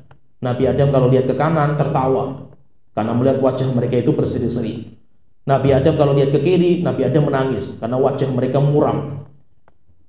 Setelah itu Nabi Adam itu meneliti di antara anak-anaknya Nabi Adam yang di kanan itu. Setelah itu Nabi Adam itu bangga dengan satu hamba, satu orang. Akhirnya Nabi Adam tanya sama malaikat, wahai malaikat, siapa ini? Maka malaikat mengatakan, itu Daud. Berapa engkau berikan umur kepada orang ini, wahai Tuhanku? 60 tahun. Setelah itu Nabi Adam mengatakan, wahai Tuhanku, saya berikan 40 tahun kepadanya. Kan 1000 tahun Nabi Adam itu diberikan umur 1000 tahun. Kemudian yang 40 tahun diberikan kepada Nabi Daud. Setelah itu Nabi Adam mengatakan, nanti kalau sudah dekat ajal saya, tolong saya dikabari. Yaitu mengatakan kepada malaikat maut, tolong nanti saya diberikan tanda. Akhirnya Nabi Adam turun ke dunia, lupa dengan janjinya itu. Setelah itu ketika datang malaikat maut, ingin mencabutnya nyawanya Nabi Adam, maka Nabi Adam mengatakan, bukankah umur saya 1000 tahun? Akhirnya diingatkan, wahai Adam, kan kamu dulu sudah berjanji untuk memberikan umur kamu kepada Daud. Nabi Adam mengatakan, enggak, saya enggak pernah berjanji seperti itu. Akhirnya diingatkan, kamu dulu sudah berjanji itu. Akhirnya ditetapkan, kamu mau mati atau tidak itu. Akhirnya diberikan pindah sama Allah Ta'ala. Kalau memang Adam itu mau hidup lama di dunia, enggak apa-apa, saya tambahkan itu. Ya, ditambahkan. Dan Nabi dan Rasul itu seperti itu. Kalau mau mati itu diberikan pilihan, mati sekarang atau dipanjangkan umur, tambahkan. Setelah itu Nabi Adam bertanya, setelah itu apa itu? Kalau sudah ditambahkan itu, setelah itu mati. nggak mungkin tinggal di dunia selama-lamanya itu. Akhirnya Nabi Adam itu lupa terhadap janjinya dulu, sehingga kita pun jadi pelupa. Apalagi kalau ngutang itu, utang duit, lupa semua kita itu. Jajan, makan, setelah itu lupa nggak bayar gitu. Ya, kita kalau urusan kayak itu lupa terus kayak Nabi Adam gitu. Ya kan? Sehingga sifat kita seperti itu dinamakan dengan takdir basyari. Kapan mulainya itu? Mulainya ketika Nabi Adam diciptakan. Sehingga Nabi Adam diciptakan, cikal bakal yang ke surga, ke neraka itu semua sudah ada, lengkap. Sehingga penghuni surga siapa saja, penghuni neraka jahanam siapa saja itu sudah ada semuanya itu. Itu dinamakan dengan takdir basyari. Kemudian yang ketiga, takdirul umri. Takdir satu umur. Takdir yang berkaitan dengan satu umurnya manusia. Wa huwa takdir kulli ma yajri 'alal abdi min ladun nafkhir ruh fihi ila nihayati ajalihi. Kapan itu? Takdir setelah ditiupkan roh sampai matinya orang itu. Itu nanti yang ditulis sama malaikat itu 4 takdir. Jadi malaikat itu ketika bayi itu rahim itu janinnya itu umur 121 hari, malaikat itu datang misinya 2. Yang pertama meniupkan roh. Jadi roh itu ditiup umur 121 hari. Yang kedua, malaikat itu menulis takdir. Malaikat tanya, wahai Tuhanku, umurnya orang itu berapa? Sekian, tulis. Rizkinya orang ini berapa, wahai Tuhanku? Sekian, tulis. Amalnya orang ini apa, wahai Tuhanku? Amalnya ini, tulis. Setelah itu yang keempat, orang itu bahagia atau sengsara, wahai Tuhanku? Setelah itu ditulis. Ini tulisan malaikat ini ketika di rahim sampai kapan? Sampai mati orang itu. Berjalan itu sampai mati. Namanya takdir umri. Kemudian yang keempat, takdir sanawi. Penetapan Allah setiap tahun sekali. Wa huwa takdir ma yajri kulla sanatin, yaitu kejadian Allah yang terjadi setiap tahun, kejadian besar-besar biasanya. Tsunami, gunung meletus, itu ditetapkan setiap tahun. Sehingga terkadang malaikat sudah tahu. Wa dzalika lailatul qadar min kulli sanatin, dan itu setiap malam Lailatul Qadar. Fiha yufraqu kullu amrin hakim. Di setiap malam itu ditetapkan kejadian-kejadian yang besar. Dan ada riwayat itu, Allah itu kalau sudah menetapkan, Allah itu panggil malaikat Jibril. Allah panggil Jibril, saya sudah menetapkan pada tanggal sekian akan terjadi kejadian seperti ini. Malaikat Jibril tahu. Setelah itu nanti malaikat Jibril mengumumkan kepada semua malaikat, pada tanggal sekian, jam sekian akan terjadi kejadian seperti ini. Sehingga para malaikat tahu, akhirnya menjadi obrolan di atas langit. Obrolan di atas langit ini tentang kejadian yang akan terjadi tanggal sekian-sekian itu dicuri beritanya sama istiraku sampai sama syaitan-syaitannya dukun. Akhirnya mereka itu berjuang naik ke atas langit mendengar malaikat itu ngobrolkan apa sih?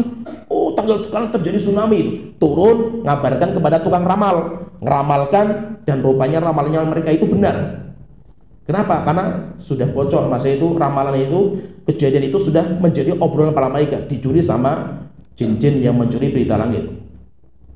Tapi ketika Al-Quran diturunkan, ditutup semua pintu-pintu itu.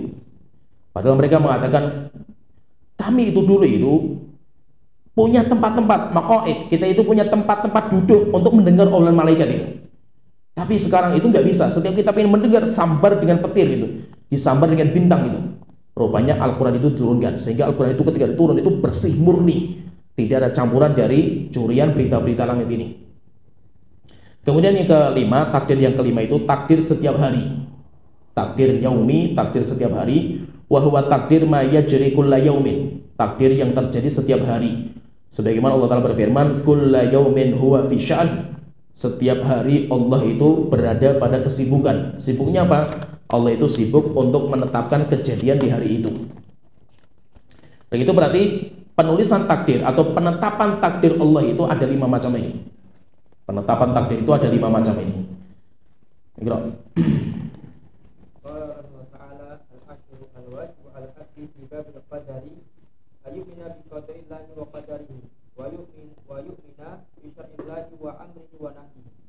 Fa'alaihi tasdiqul khabari wa ta'atul amri wa ta'atul amri fa idza asana hamidallah ta'ala wa idza asa istaghfarallah ta'ala wa 'alima anna dhalika bi qadarillah fa hadha huwa al-wajib 'ala al-'abdi wa la yalzamu kullu ahadin an ya'rifa ma ba'da al-qadari 'ala wajhi tafsili kama huwa muqarrarun inda al-sunnati wal jama'ati fa hum la yujibuna 'ala al-'ajzi ma yujibuna 'ala al-qadir. Baik, yang ke-10, al-wajib 'alal abdi fi babil qadar, kewajiban atas setiap hamba, setiap manusia dalam bab qadar, bab takdir itu. Yang wajib itu apa sih? Yang wajib semua orang sama, yang wajib itu. Minimal kewajiban itu ayyu'mina bi qada'illahi wa qadarihi. Yang pertama, beriman kepada takdir Allah Ta'ala. Segala sesuatu itu sudah Allah takdirkan. Yang kedua, wa yu'mina bi syar'illahi wa amrihi wa nahyihi. Beriman kepada syariat Allah Ta'ala. Allah itu punya perintah dan Allah juga punya larangan. Memang segala sesuatu itu terjadi karena takdir Allah Ta'ala, tapi Allah juga punya perintah dan Allah juga punya larangan. Fa'alaihi tasdiqul khobar wa ta'atul amr. Maka wajib bagi kita, walaupun kita beriman sama takdir, wajib kita itu untuk membenarkan kabar Allah Ta'ala. Yang kedua, mentaati perintah Allah Ta'ala, yaitu maka itu Allah Ta'ala itu sidqan wa adla. Allah itu sidqan wa adla, sidq, jujur dalam khobarnya, kabar-kabarnya, wa adlan dalam syariatnya. Allah itu adil, sehingga semua yang Allah perintahkan dan larang itu pasti keadilan. Maka hamba itu apa? Beriman sama takdir. Segala sesuatu yang terjadi itu takdir Allah Ta'ala, tapi Allah punya perintah, Allah juga punya larangan. Perintah Allah itu dijalankan, larangan Allah itu ditinggalkan, khobar Allah itu, kabar Allah itu dibenarkan. Itu juga kewajiban, harus dijalankan. Jangan sampai orang itu cuma beriman sama takdir. Ya kita pasrah saja sama takdir itu. Sholat enggak? Takdir Allah itu. Kalau Allah mentakdirkan saya sholat, ya sholat saya itu. Enggak, takdir itu ada. Tapi apa? Usaha kita untuk menjalankan perintah Allah, meninggalkan larangan Allah itu juga ada gitu. Sehingga itu yang wajib dalam masalah takdir itu seperti itu. Fa idza ahsana hamidullah ta'ala. Jika hamba itu alhamdulillah bisa sholat, bisa puasa, maka hendaknya dia itu bersyukur kepada Allah Ta'ala, karena itu takdir Allah Ta'ala. Wa idza asaa astaghfirullah ta'ala. Tapi kalau dia itu berbuat dosa dan maksiat, segera bertobat, istighfar kepada Allah Ta'ala. Wa alima anna dzalika biqadarillah. Dan dia tahu bahwasanya dosa yang dia kerjakan itu karena takdir Allah Ta'ala. Fahadha huwal wajib 'alal abdi. Ini yang diwajibkan atas setiap orang. Wes, masalah takdir itu poin paling penting itu saja, wes. Kamu kalau percaya itu Ahlus Sunnah wal Jamaah. Itu batasan minimal. Orang beriman sama takdir itu. Wala yazam kullu ahadin ay ya'rifa mabahithal qadari wa ala wajhi tafsil. Dan tidak harus setiap orang itu mempelajari takdir sampai rincian detail-detailnya, enggak harus. Biarkan rincian detailnya itu kita pelajari di pondok, dikaji sama penuntut ilmu. Orang awamnya nggak diwajibkan. Kama huwa muqarrar inda ahli sunnati wal jamaah, sebagaimana itu yang tetap ditetapkan sama ahli sunnah wal jamaah. Fahum la yujibuna 'alal ajiz ma yujibuna 'alal qadir. Ahli sunnah wal jamaah tidak pernah mewajibkan bagi orang lemah untuk belajar, orang awam, sebagaimana kewajiban yang Allah wajibkan bagi orang yang mampu untuk belajar. Sehingga apa? Pembahasan qadar itu ada dua. Kita katakan ada dua. Ada pembahasan wajib, di mana semua orang harus meyakini itu. Siapa yang tidak, maka dia menyimpang. Yaitu apa? Dia percaya dengan takdir Allah. Segala yang sesuatu yang terjadi itu karena takdir Allah Ta'ala. Yang kedua, dia beriman akan syariat Allah Ta'ala. Allah juga punya syariat. Ada perintah, ada larangan. Allah juga punya kabar. Sehingga walaupun kita itu percaya segala sesuatu terjadi karena takdir, tapi tetap kita harus berusaha untuk menjalankan perintah Allah Ta'ala. Kita berusaha untuk meninggalkan larangan Allah Ta'ala. Dan kita berusaha untuk membenarkan kabar-kabar Allah Ta'ala. Ini sudah cukup. Orang faham ini, berarti kamu itu sudah beriman sama takdir. Cukup, kewajiban kamu seperti itu. Sedangkan rincian takdir tadi ada 5 pembahasan masalah ini, rincian global seperti ini pembahasan mustahab. Itu tambahan saja. Ini tambahan, ini konsumsinya para ulama.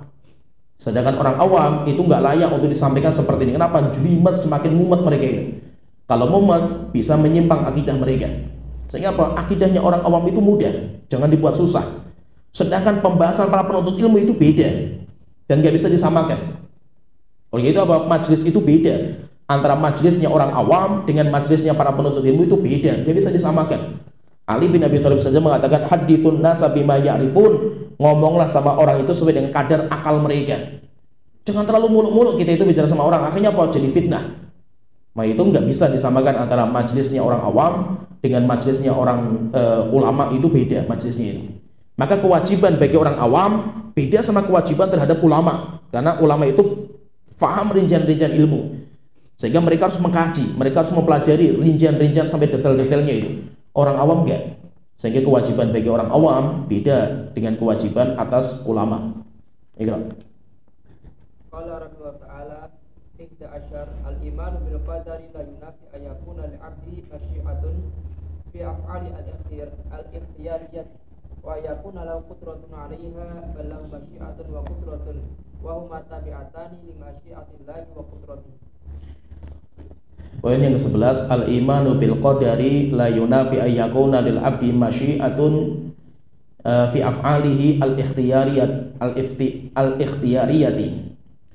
Beriman kepada takdir tidak menolak adanya masyiah, kehendak bagi hamba dalam fi'il ikhtiyariyah. Ikhtiyariyah itu adalah perbuatan yang membutuhkan keinginan. Nanti perbuatan hamba itu ada dua. Ada perbuatan hamba yang hamba itu nggak punya kehendak. Ya kan? Orang bergetar kedinginan itu, dia nggak menghendaki tapi terjadi gitu. Orang mati, orang nggak bergerak untuk mati tapi mati gitu. Itu namanya af'al, perbuatan yang hamba itu nggak punya kehendak sama sekali, nggak ada ikhtiarnya itu. Tapi ada perbuatan yang itu butuh ikhtiar, butuh pilihan kita itu, butuh kita itu menetapkan untuk berbuat seperti itu. Maka ketika kita beriman sama takdir, bukan berarti hamba itu nggak memiliki ikhtiariyah. Sekarang pertanyaan ini, hamba itu punya pilihan nggak? Ya, kita katakan hamba itu bisa memilih nggak itu? Bisa. Hamba itu bisa memilih itu. Sehingga ada dua jalan, wahadainahu najdain. Kami sudah tunjukkan dua jalan kepada orang. Jalan ke surga, jalan neraka sudah ada. Terus bagaimana sekali kita itu pilih gitu? Berarti apa? Hamba itu bisa memilih. Sehingga apa? Bukan berarti kalau kita itu beriman sama takdir, takdir itu paksaan, bukan. Sehingga tidak ada namanya jabr. Kalau nanti orang-orang Jabariyah kan mereka mengatakan jabr, kita itu dipaksa. Sehingga kita itu berzina itu karena kita dipaksa sama Allah Ta'ala. Kita itu dipaksa, istilahnya mereka itu ar-rish fi mahabbatir rih.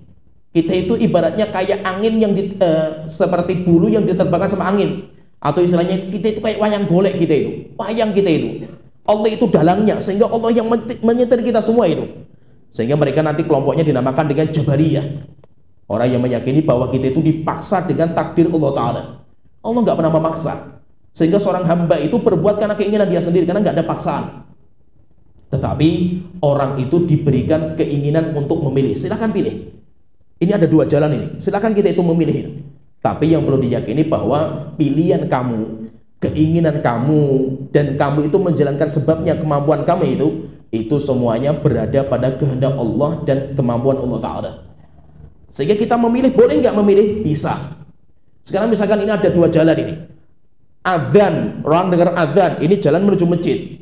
Setelah itu ada teman-temannya ngajak kita untuk berbuat dosa. Ini ada dua jalan ini. Kita boleh milih, bisa milih ini. Kita bisa memilih ke sana, boleh memilih ke sini, bisa. Tapi yang perlu kita pahami, pilihan kita itu di bawah kehendak Allah Ta'ala. Sehingga apa? Sehingga takdir itu bukan berarti orang yang beriman sama takdir, dia itu meyakini bahwa hamba itu nggak punya pilihan itu. Hamba itu punya pilihan. Anda bisa memilih. Tetapi yang perlu kita yakini apa? Pilihan Anda itu sudah ditulis di Lauhul Mahfuz. Sehingga gambarannya gini, gambarannya itu takdir itu, ilmu Allah itu luar biasa lah, secara detail itu Allah tahu.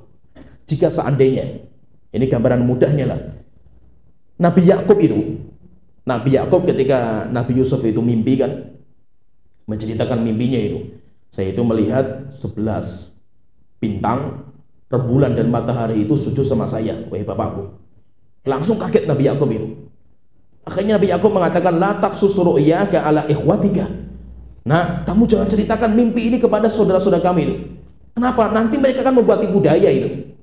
Nabi Yakub langsung tahu dengan ilmu dia, ilmu tafsir mimpi, kejadian nanti itu akan seperti ini, seperti ini, seperti ini. Akhirnya berjalan sesuai dengan kodrat kebiasaan lah, seperti biasa itu. Enggak dipaksa sesuai dengan mimpinya Nabi Yusuf, enggak. Lama-lama berjalan, tiba-tiba saudara-saudara Nabi Yusuf itu datang ke Nabi Yakub, minta izin untuk bermain-main sama Nabi Yusuf. Nabi Yakub itu sudah mulai firasat ini, nggak baik ini. Sampai akhirnya apa? Nabi Yusuf itu dimasukkan sumur. Setelah itu pulang bawa baju yang diolesi dengan darah kambing. Nabi Yusuf, Yakub ketika tahu seperti itu, Nabi Yakub itu sedih. Kenapa? Karena itu kejadian yang biasa lah, normal lah itu. Tapi Nabi Yakub itu tahu, pasti nanti akan seperti itu kejadiannya itu. Tapi apa? Dalam menjalani apa yang kita ketahui itu ada proses sehingga membuat kita sedih. Sampai Nabi Yakub itu buta gitu. Tapi pertanyaan di sini, kenapa Nabi Yakub itu nggak mencuri berita yang pasti? Misalkan orang-orang tadi ngabarkan anaknya itu dimangsa serigala. Ketika dimangsa serigala, bajunya saja nggak sobek gitu. Kan nggak mungkin gitu. Tapi Nabi Yakub nggak mencari berita-berita secara otentik. Kenapa? Nabi Yakub sudah tahu, nantinya itu sudah tahu gitu. Tapi dalam menjalani proses ini ada kesedihan. Kenapa? Namanya sedih itu kan ketika kita ditimpa musibah, walaupun kita tahu gitu, tapi kita itu sedih gitu. Setelah itu berjalan terus sampai akhirnya Nabi Yusuf itu diangkat menjadi pejabat negara. Setelah itu keluarganya datang ke sana. Setelah itu ketika sudah mereka itu sujud sama Nabi Yakub minta maaf. Setelah itu Nabi Yusuf mengatakan, hadza ta'wilu ru'yaya min qabl.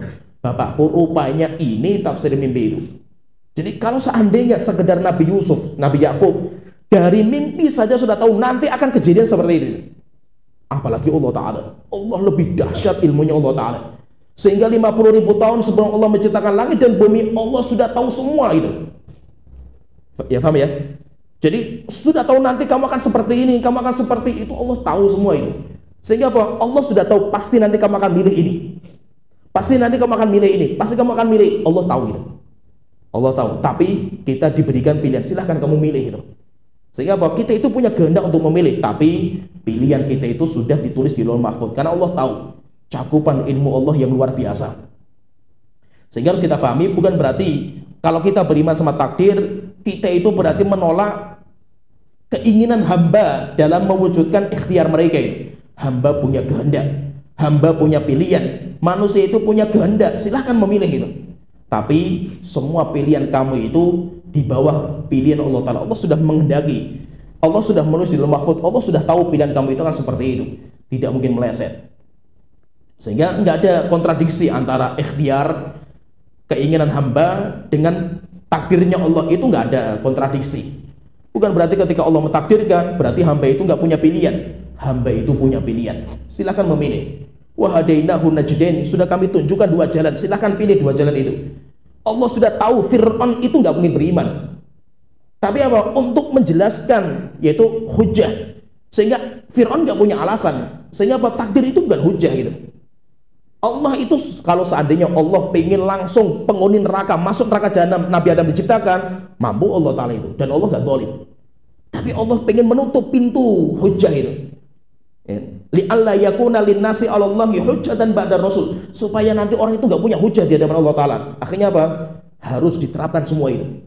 Akhirnya apa? Allah memerintahkan kepada Nabi Musa dan Harun, wahai Harun dan Musa, datangi Fir'aun.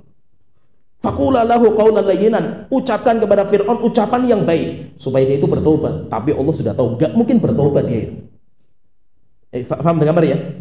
Allah sudah tahu Abu Jahal itu kafir, mati di atas kafir. Abu Thalib itu kafir, mati di atas kafiran. Tapi kenapa Rasulullah masih diberitahu untuk berdakwah? Ya, karena pengen intinya itu menegakkan hujah itu. Sehingga maksudnya itu apa? Bukan berarti ketika orang itu ditakdirkan sesuatu, orang itu dipaksa. Orang itu nggak punya pilihan. Orang itu silahkan memilih. Tapi pilihan Allah, pilihan Anda itu sudah Allah ketahui. Allah sudah tahu. Kamu nanti akan milih ke sini itu Allah sudah tahu itu. Jadi kayak istilahnya itu kalau bahasa yang kita itu skenarionya itu sudah dibikin sama Allah Ta'ala itu. Nggak akan keluar dari itu. Tapi apa? Anda itu menjalankan kehidupan itu kayak normal gitu. Ya, paham ya? Nggak ada kayak paksaan dari takdir itu, nggak normal. Anda milih perempuan ya itu, ya Anda pilih itu. Setelah itu Anda ngelamar kok ditolak cintaan, ya itulah pilihan Anda itu. Jadi normal gitu, kayak perjalanan hidup yang normal gitu. Tapi skenario itu sudah ada di Lauhul Mahfuz, itu lengkap. Sehingga antara takdir dengan iradah kehendak hamba itu nggak ada kontradiksi. Iqra. Qala rahimahullah ta'ala tsaniyata asyar fil asbabi la yunafi al-imana bil qada'i wal qadari bal inna dzalika min tamamil iman bihi. Fi'lul asbab la yunafil imani bil qada'i wal qadar. Yang 12, mengamalkan sebab atau ikhtiar tidak bertentangan dengan iman kepada takdir, Bal inna dzalika min tamamil imani bil qadar. Bahkan kita itu mencari sebab, kita usaha, itu termasuk sempurnanya iman kita kepada takdir. Maksudnya gini, orang kalau beriman sama takdir itu bukan berarti pasrah. Kan kita sudah ditetapkan kita masuk surga dan neraka, ngapain kita beramal gitu? Rasulullah mengatakan, i'malu fakullun muyassaru lima khuliqa lahu. Berusahalah kalian. Setiap orang itu akan didekatkan kepada usaha masing-masing. Oleh karena itu, kita itu mengambil sebab itu karena mimbab kita itu beriman sama takdir. Beriman sama takdir bukan berarti kita itu pasrah, bukan. Tapi kita itu harus mendekatkan diri kepada takdir kita. Terus takdir kita itu apa? Ya kita nggak tahu. Kapan kita tahu takdir kita? Kalau sudah terjadi. Sebelum terjadi kita itu harus berusaha. Usaha kita itu akan mendekatkan kepada takdir kita. Ya, paham ya? Sehingga usaha kita berjuang bukan merubah takdir, karena Anda nggak tahu takdir Anda itu apa gitu. Kan banyak orang motivator itu kan ketika berikan motivator, kita harus merubah takdir kita masing-masing. Yang dulunya kita miskin jadi orang kaya gitu. Pertanyaan, apakah Anda itu tahu besok itu jadi orang miskin gitu? Sekarang miskin, besok jadi orang kaya, siapa yang tahu? Dapat emas 1 kilo misalkan itu. Ya kan, buang hajat tiba-tiba dapat emas jatuh 1 kilo kan itu. Ya, tiba-tiba dapat seperti itu, jadi orang kaya raya itu, siapa yang tahu kan gitu. Maka Anda itu nggak tahu takdir Anda itu apa. Nah sekarang gini, kalau kita ikhtiar, terus ikhtiar kita itu apa gitu? Ikhtiar Anda itu mendekatkan kepada takdir Anda. Sehingga ketika kita itu beriman sama takdir, bukan pasrah gitu. Kalau nanti saya itu punya anak, ya muncul seni jebrot, muncul anak itu. Oh Anda nikah saja belum kan, tiba-tiba punya anak itu, anak dari mana kan gitu. Ya kan? Pengen punya anak, ya nikah kan itu, malah mondok ya nggak dapat istri kan gitu. Harus berikhtiar, cari gitu loh. Ya kan? Anda pengen jadi orang kaya itu, malah mau di masjid doa terus nggak akan dapat gitu, harus kerjakan gitu. Maka ikhtiar kita itu termasuk takdir. Oleh itu ketika Umar bin Khattab itu, beliau kan ketika mau ke Syam, di tengah jalan kan mendengar kabar kalau Syam itu ada wabah penyakit. Ya, setelah itu kan beliau pendapatnya pulang. Akhirnya kan ditahan itu. Ya, ketika ditahan itu, akhirnya kan ditanya sama komandan perangnya, "Wahai Umar, kamu mau kemana gitu?" "Saya mau pulang." Setelah itu Umar ditanya, "Afirarun minal qadar?" Apakah engkau itu pulang karena lari dari takdir wahai Umar? Maka beliau mengatakan, iya, nafirru minal qadar ilal qadar. Kami lari dari satu takdir menuju takdir yang lain. Kenapa? Karena belum terjadi kan itu. Kecuali kalau sudah terjadi, menimpa kita wabah penyakit, ya sudah kita beriman sama takdir, terjadi karena takdir Allah, sudah kita sabar. Tapi ketika belum terjadi, yuk kita cari takdir yang lain kan gitu. Maka itu apa? Selama takdir itu belum terjadi, seorang hamba itu harus mengambil sebab. Mengambil sebab itu apa? Ikhtiar, berusaha sekuat tenaga untuk menjadi orang baik. Maka kita itu berusaha untuk menjadi penghuni surga. Bagaimana caranya? Ya sholat, puasa, meninggalkan dosa dan maksiat semampu kita. Hasilnya kayak apa? Serahkan kepada Allah Ta'ala. Ya paham ya? Bukan berarti kalau kita itu beriman sama takdir, pasrah tok. Sehingga kita nggak mau berjuang, berusaha, beramal. Bukan. Orang yang beriman sama takdir, supaya sempurna iman dia itu harus mengamalkan sebab-sebabnya.